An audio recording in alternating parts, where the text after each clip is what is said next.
पर जी, भक्त अपने मन के हर प्रश्न और संशयों का त्याग कैसे करे? रह ही नहीं जाता है। अब जब भक्त बन जाएगा तो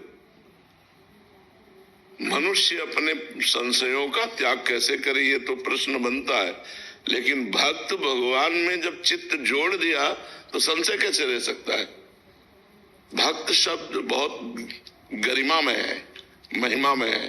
भक्त वही जो तदर्पिता अखिलाचारिता तद्स्मरणेन परम व्याकुलते थी, जो हर आचरण भगवान के अनुकूल करता है और निरंतर भगवान के स्मरण में डूबा हुआ है, उसे कौन सा संशय है? हमारे जीवन में कभी कोई प्रश्न नहीं उठा, हमने कभी किसी से प्रश्न नहीं किया, अपने लिए कभी कुछ नहीं कोई प्रश्न नहीं उठा। गुरु कृपा से कभी कोई ऐसी बात कही तो उसी बात को पुष्ट करने के लिए उसमें प्रश्न किया हो तो किया हो, लेकिन कभी कोई प्रश्न नहीं उठा। कभी भगवान से कोई प्रश्न नहीं उठा, आपने ऐसा क्यों किया, कभी प्रश्न नहीं उठा। क्योंकि हर बात का समाधान भक्ति है। जब हम भगवान में चित्त जोड़े तो उत्तर, प्रश्न के पहले उत्तर सामने होता है।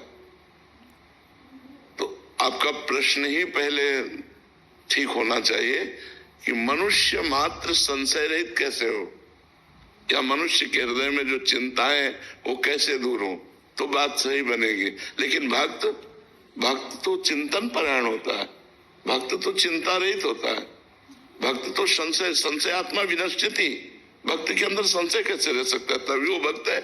तो भक्त में चिंता या संशय और ही नहीं है। महाराज जी, जो भक्ति मार्ग पे अभी अग्रसर हुए हैं नवीन, उनके अंदर अगर प्रश्न या संशय उठते हैं तो उनका समाधान एकदम दो जगह, या उसका त्याग हो जाए। दो जगह से समाधान होता है।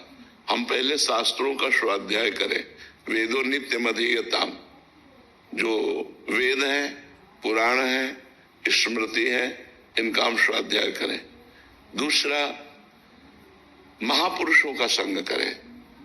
संगा सत्सु विधीयताम, जो महापुरुष जो काम विजयी है, क्रोध विजयी है, मोह विजयी है, निरंतर भगवान में डूबे हुए हैं, उनका हम संग करें तो हमारे अंदर विवेक का प्रादुर्भाव होगा।